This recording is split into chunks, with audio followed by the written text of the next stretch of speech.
ESL has been fantastic for our congregation. We looked around at our church and thought we wanted to look a little bit more like the broader community, and we set that as one of our visions. And it's wonderful now to be able to look around on a Sunday morning and see people from all different cultures and see the same sort of mix of people that you might see at the shopping centre in our church.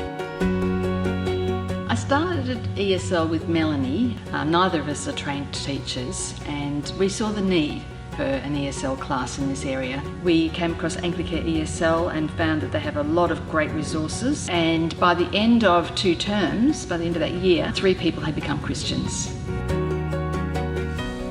I think the biggest thing that ESL has done for the students is that some of them have become Christians. They have eternal life now, and this ministry brought it to them. Introduced them to Jesus, and Jesus did the rest. And it's also given them ministry opportunities where they wouldn't have felt like they may have been able to contribute in our normal congregation because they might have felt that their language was a barrier. Here's something where they can invite their friends and take leadership roles and sing and pray and read the Bible.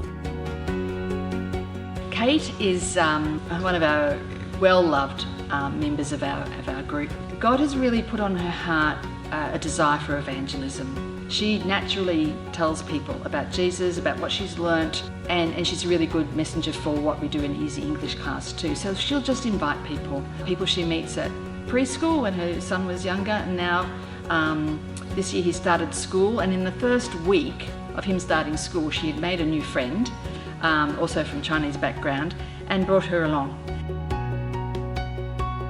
Anybody who can speak English and who's a Christian and loves Jesus can teach ESL. It's the conversation and the friendship that's important in these classes. It's a way of showing God's love. The fact that we spend time with people. If you love Jesus and you seek to obey his commands to spread the good news about him to people of all nations, God does the work. He brings the people. We put in some effort, but it's so clear that it's been God's initiative all the way through.